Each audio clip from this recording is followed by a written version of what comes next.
They told him they would see him again. Marcus Reyes still remembers the voice in his head. Not his voice, something else. Something that spoke without sound, directly into whatever part of him could understand language. They had finished their examination, inserted something into the back of his neck, and then that voice, calm as a surgeon explaining a procedure, told him they would return for him. That was 6 years ago. Marcus still drives trucks for a living. He still touches the scar on his neck when he thinks no one is watching.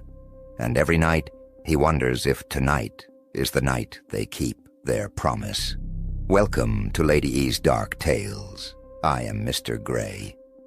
Dear listeners, tonight begins a journey along a lonely stretch of Texas highway where the sky holds secrets and the truth comes with a price. 3 stories, 3 witnesses, one pattern that someone very much wants to stay hidden. Settle in somewhere comfortable. Lock your doors if it gives you comfort. Though I suspect locks mean very little to the things we will discuss tonight. It started on August 14th, 2019, on US 287 between Amarillo and Dalhart. You see, Marcus de Leon Reyes was a man who had built his life with his own 2 hands. 34 years old, 3rd-generation trucker, born in Amarillo to a family that had been hauling cattle across the Panhandle since his grandfather came up from Chihuahua in 1952. He had a daughter named Lucia, 8 years old, bright as a new penny and twice as stubborn. Joint custody with his ex-wife, Daniela. Every other week and alternating holidays. That arrangement was the axis around which Marcus organized his entire existence. He had a Virgin Mary on his dashboard, a gift from his mother when he bought his first rig. He was not particularly religious, but he kept it there because it reminded him where he came from and who was watching over him.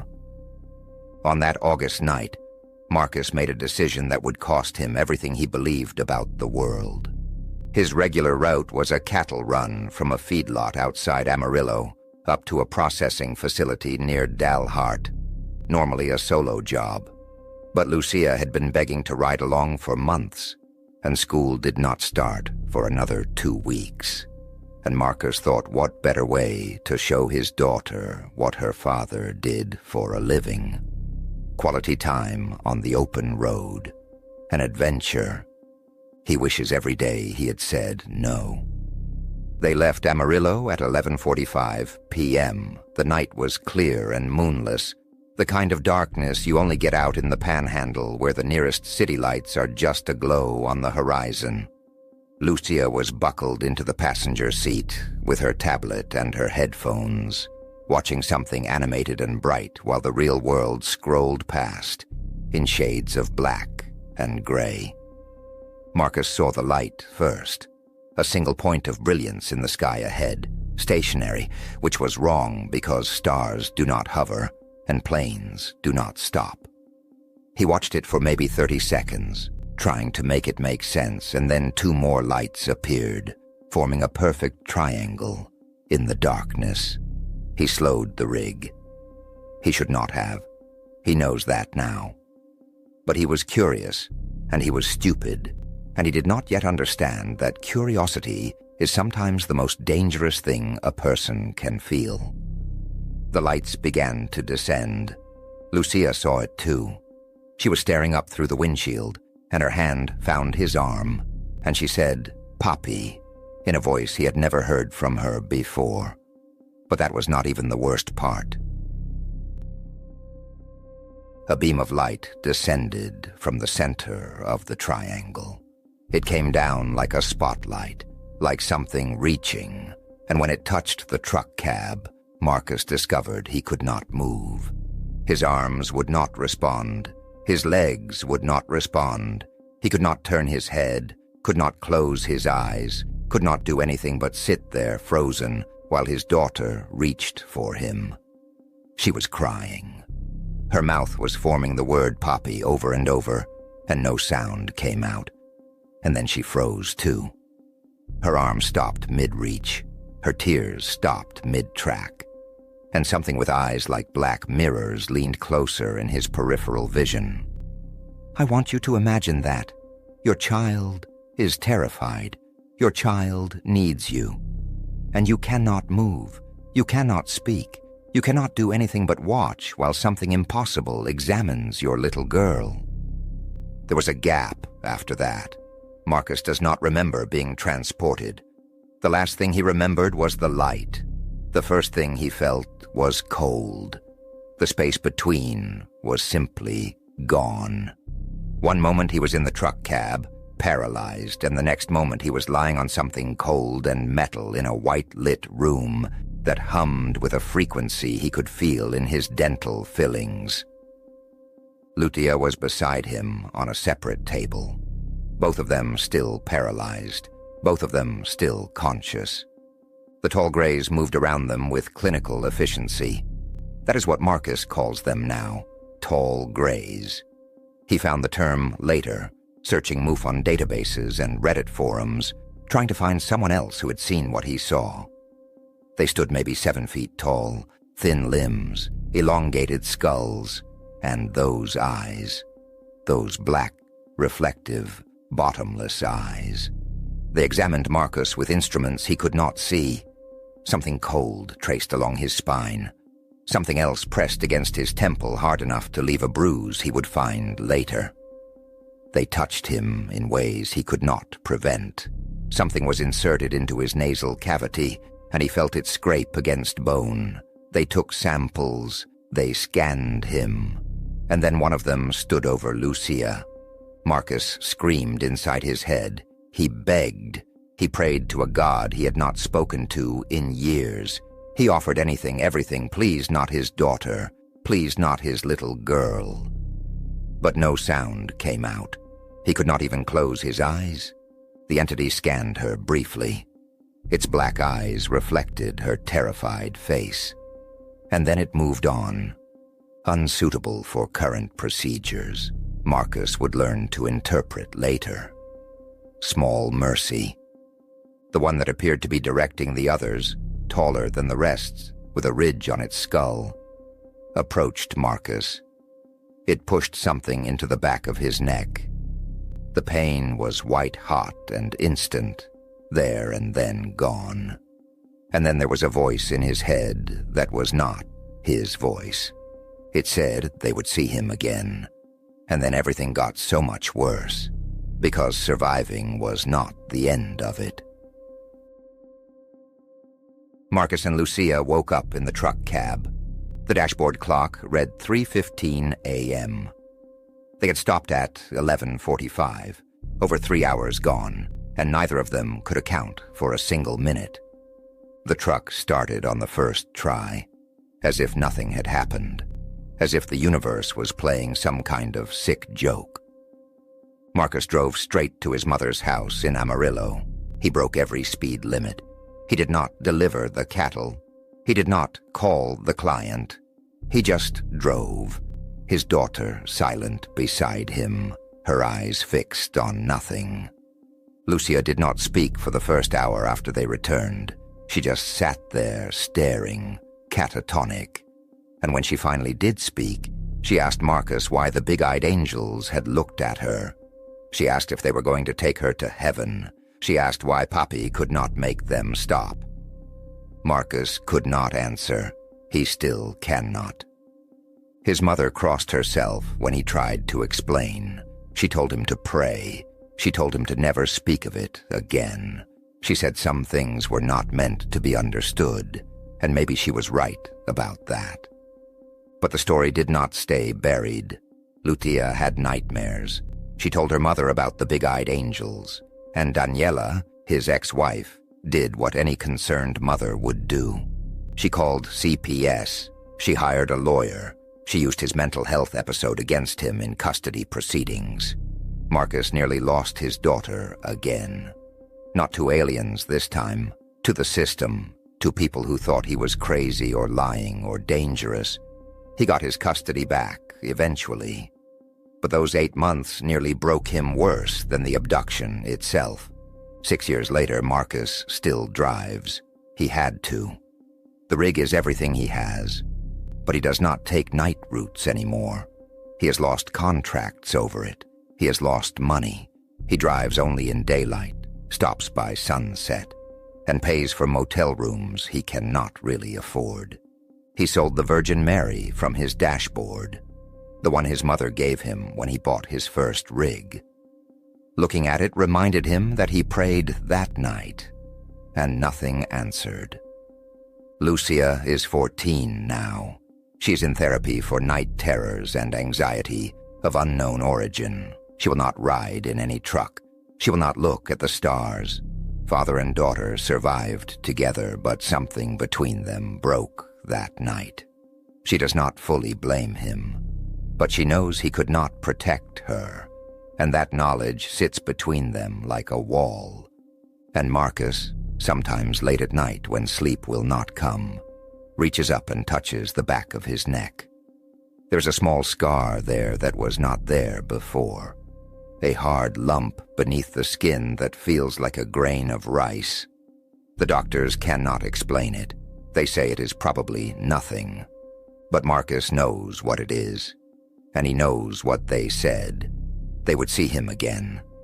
And so, dear listeners, we come to the end of this first tale. A father who wanted to give his daughter an adventure gave her a nightmare instead.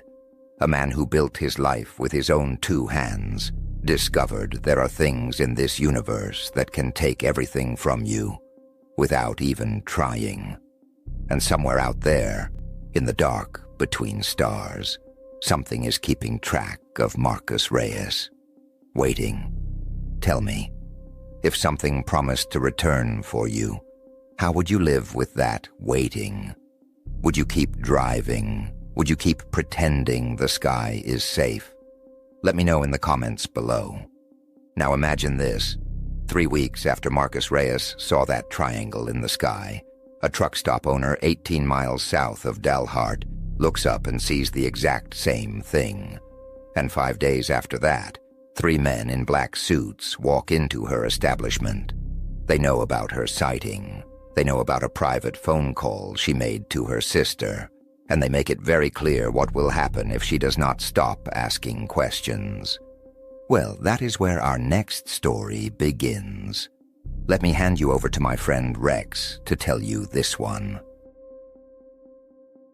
Hey there, I am Rex Barker. Friends, there are those who spend their whole lives building certainty. Brick by brick, they construct a world that makes sense. God in heaven. Hard work rewarded. Truth as a virtue. And then one night, something comes along and reduces all of it to rubble. Tonight's tale is about such a night, so settle in somewhere safe. Lock your doors if it gives you comfort, though I suspect locks mean very little to the forces we will discuss. It started on a quiet September evening at a truck stop on US 287, about 18 miles south of Dalhart, Texas. You see, Cheryl Ann Whitaker was a woman who had never lived more than 50 miles from where she was born, 47 years old, widowed 3 years prior, when her husband Ed's heart gave out without warning. She had married Ed at 19, helped him build Whitaker's fuel, and feed from a single pump and a dream. And when he died, selling was never an option. The truck stop was Ed's legacy. She would keep it running until she could not anymore. Cheryl knew every regular driver by name. She kept a pot of coffee going 24 hours a day. She watched Wheel of Fortune every evening at 6:30, because that had been Ed's tradition, and she was not about to let it die with him. She read her Bible every morning, and attended church in Dalhart every Sunday. She believed in God, in hard work, and in the truth. She had never questioned the fundamental structures of her reality. She had never had reason to. On September 3rd, 2019, Cheryl stayed late to help a cattle hauler named Ricky, who had blown a tyre and needed the service bay. By the time she finished up the paperwork and locked the register, it was nearly 11 at night. She stepped outside to check that the pumps were secured, and that is when she looked up. At first, she thought something was wrong with her eyes. A section of the sky had no stars. A perfect geometric absence, like someone had cut a triangle out of the night and left only blackness behind. Then she realised the blackness was not empty. It was solid. It was there. The craft was massive. 200 feet across at least, maybe 300. A perfect equilateral triangle hovering over the highway, at what could not have been more than a few hundred feet up. 3 brilliant white lights burned at each corner, and at the centre, a pulsing amber glow that seemed to breathe. And the silence. Friends, that is what Cheryl cannot stop talking about when she lets herself think about it. A thing that size should roar, should hum, should make some sound to announce its presence in the world.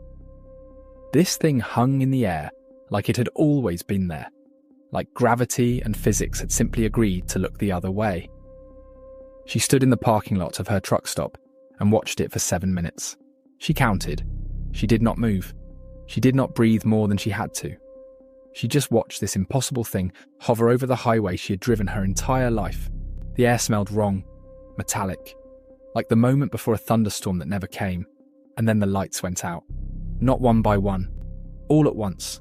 Every light on that craft extinguished simultaneously, and the triangle did not fly away.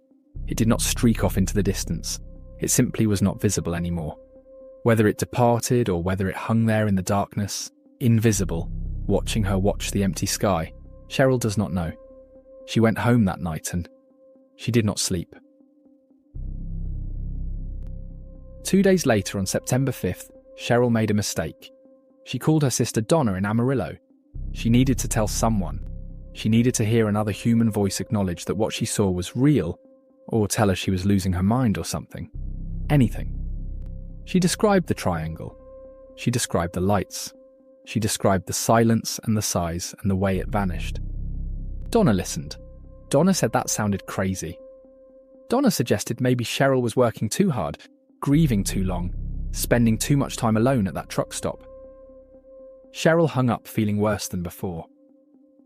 The next day, a trucker named Bobby Sanchez stopped for fuel. Bobby was a regular, had been coming through for years, and Cheryl made the mistake of mentioning what she saw. Just casually, just wondering if anyone else had seen strange lights over the highway lately. Bobby's face changed. He set down his coffee cup and looked at her with something she had never seen in his eyes before. Fear. Real fear. He told her to stop asking questions. He told her there had been incidents up the road a few weeks back. Weird lights. Missing time. Truckers who saw things they could not explain. And he told her that some of the people who asked too many questions got visits. Men in dark suits who knew things they should not know. Men who made problems go away, one way or another. Cheryl thought he was being dramatic. She thought maybe the stress of the road had gotten to old Bobby. She thanked him for his concern and went back to her register. 3 days later, on September 8th, a black Lincoln Continental pulled into the truck stop lot. Not an old car, a new one, but styled like something from the 1960s. Like someone had built a vintage car out of modern materials without quite understanding why certain design choices had changed over the decades. 3 men got out. They wore identical black suits, white shirts, black ties. They wore black fedoras and dark sunglasses despite the fact that it was 9 in the evening and the sun had been down for an hour.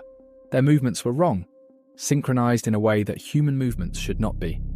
When one turned his head, the others turned theirs at exactly the same moment, at exactly the same angle. They walked into Cheryl's truck stop, and the temperature in the room dropped. Not metaphorically, actually dropped. She could see her breath. The one in the middle spoke. His voice was flat, affectless, like someone reading words without understanding what they meant. He pronounced certain words wrong, not like a foreign accent, like someone who had learned English from a textbook and had never heard it spoken aloud. He asked Cheryl if she had observed anything unusual recently. He asked if she had communicated with anyone about unusual observations. He asked these questions like he already knew the answers. And Cheryl realised with a cold horror that he did know the answers. He knew about the phone call to Donna. He knew exactly what she had said, word for word. She had not told anyone about that call. She had made it from her personal cell phone in her own home. Cheryl asked him who he was. He said he represented certain interested parties. She asked him what he wanted. He said he wanted her continued discretion. She asked him what would happen if she talked. The man smiled, not like a person smiles, like something that had observed smiling and was attempting to replicate the expression without understanding its purpose. Too many teeth. No warmth in the eyes behind those dark glasses. He said that would be inadvisable.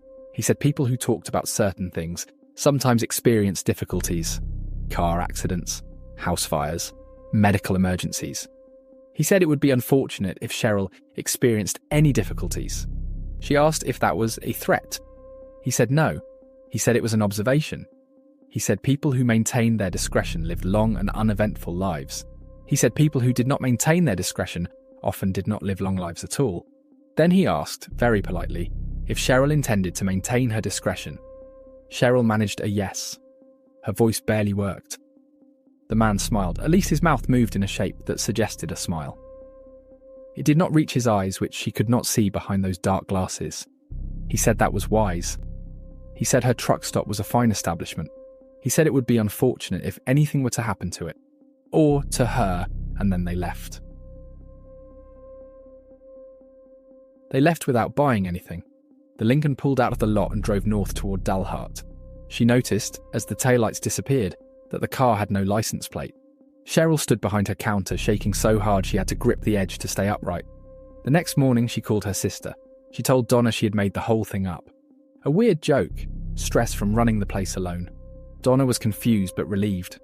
Cheryl could hear it in her voice. Her sister wanted the normal explanation. Everyone always wants the normal explanation.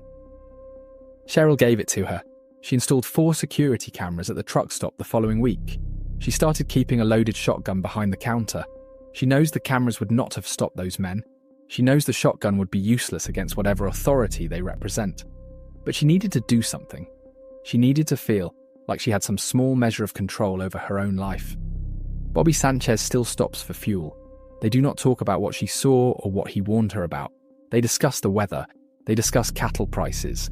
They pretend to be 2 people who have not glimpsed something they were never meant to see.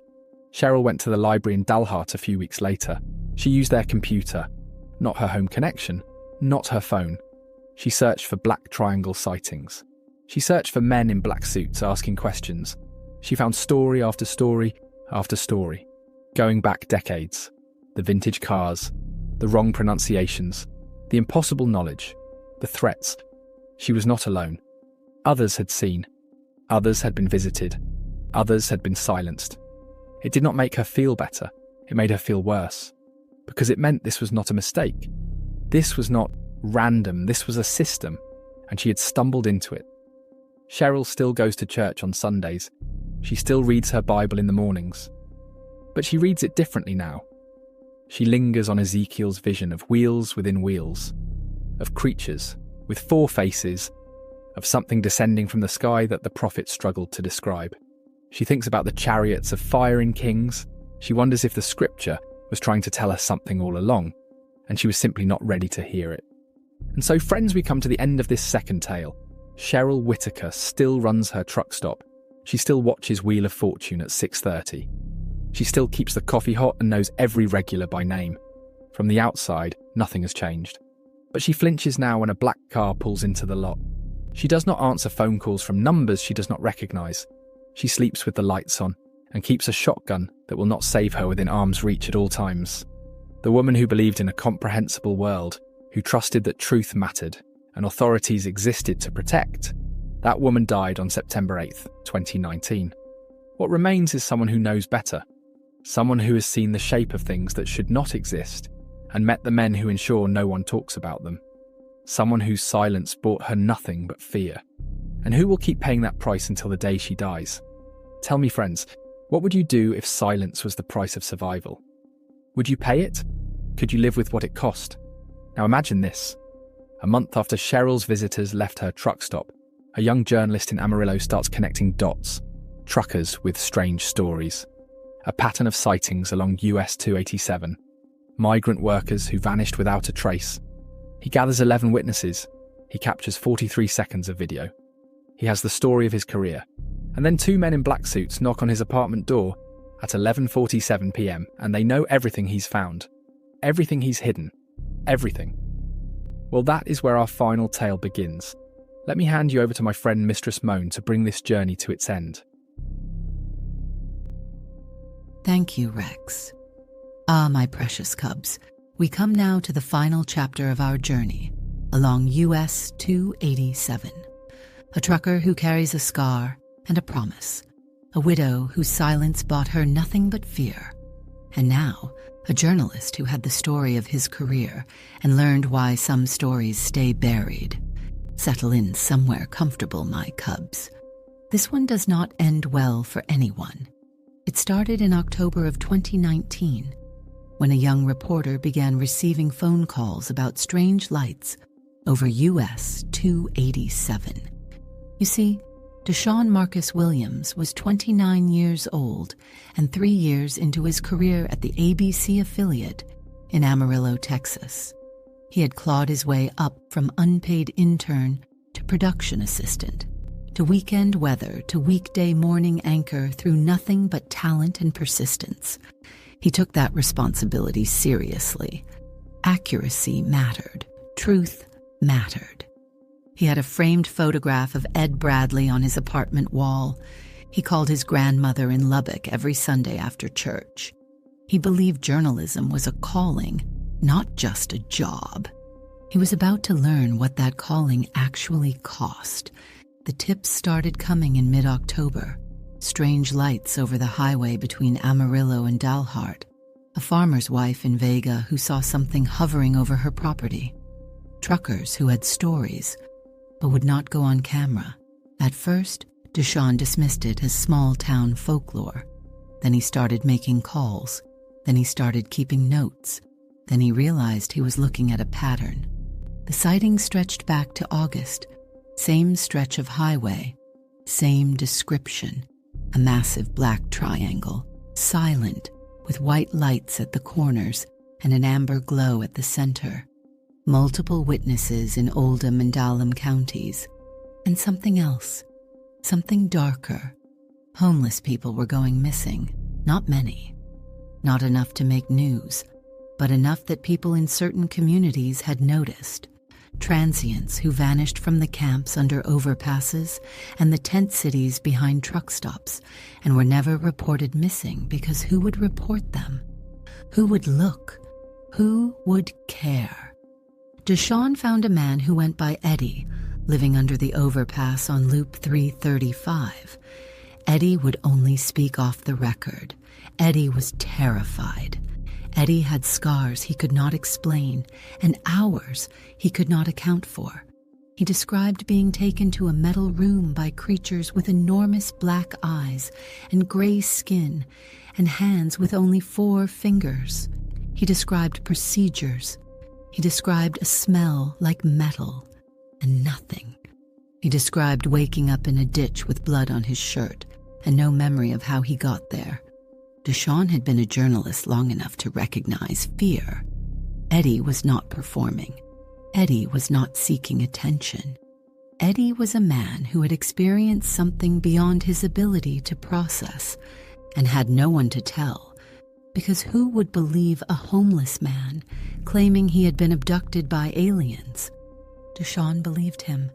He spent 3 weeks investigating.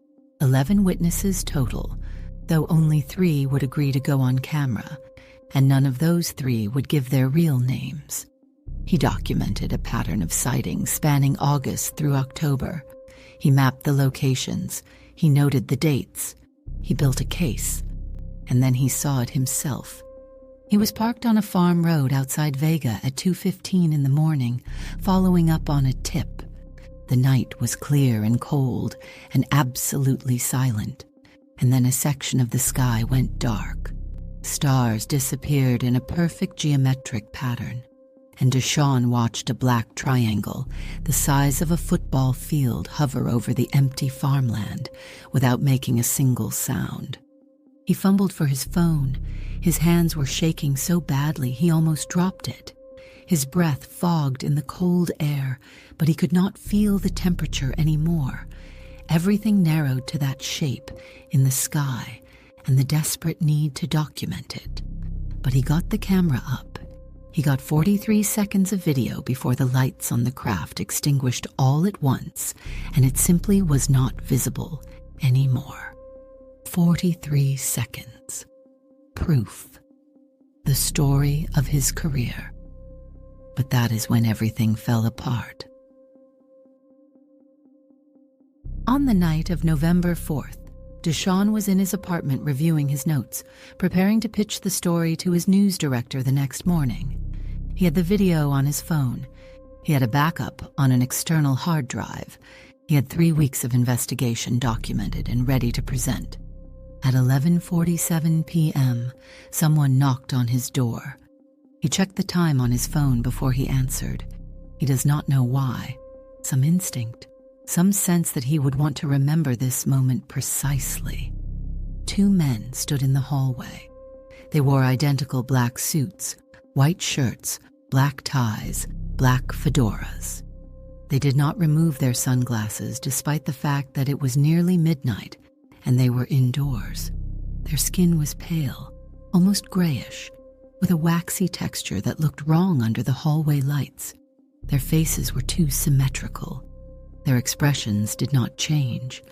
The air in the hallway seemed to grow heavier when they stepped forward, like the building itself was holding its breath.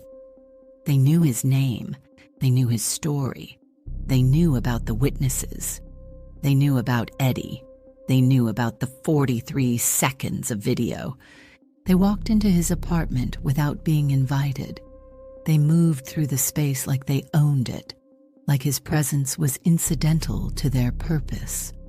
One of them found his external hard drive without searching, like he already knew exactly where it was.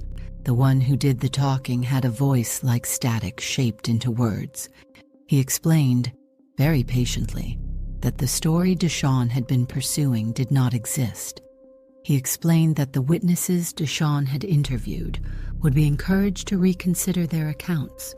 He explained that the video on DeShawn's phone and the backup on his hard drive would be leaving with them. DeShawn asked what gave them the authority. The man smiled, and it was wrong, deeply wrong. Too many teeth and no warmth, and something behind those dark glasses that was not quite human. He said authority was not the relevant concept. He said cooperation was the relevant concept. He said people who cooperated continued their lives uninterrupted. He said people who did not cooperate experienced complications.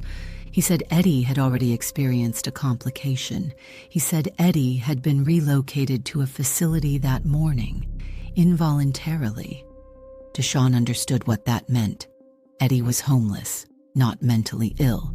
If the county had taken him on a psychiatric hold, there would be paperwork, a 72-hour evaluation, a process.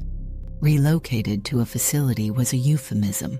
It was a threat, made past tense. The man picked up the photograph of DeShawn's grandmother from the shelf. He studied it with those hidden eyes. He asked if DeShawn was close to her. He mentioned her address in Lubbock, her church, the medications she took for her heart condition. They knew her name. They knew where she lived. They knew everything. The man said the story DeShawn had been pursuing did not exist. He said DeShawn had never seen anything unusual. He said this conversation had never happened. And then they left. And with that, DeShawn made his choice. The next morning, he deleted every contact in his phone related to the investigation. He threw away his printed notes. He went to work and sat at his anchor desk and read stories about high school football and city council meetings and weather forecasts. And he smiled for the camera like nothing had happened. The only thing he kept was a handwritten notebook, his original notes, interview summaries, a description of the video he no longer possessed. He drove to Lubbock that weekend and locked it in a fireproof safe in his grandmother's hall closet. She asked what it was. He told her it was important documents. She did not ask again. He cannot bring himself to destroy it. That would make the erasure complete. But he cannot act on it either. The truth exists, locked in a metal box in an old woman's closet, and there it will stay. 6 years have passed. DeShawn is the evening anchor now. He has Emmy nominations. He has industry respect. He has everything he once dreamed of having. And he knows it is built on silence. He has never pursued another investigative story. He tells himself the station needs him on the anchor desk, that his skills are better used in other ways. But he knows the truth. He is afraid.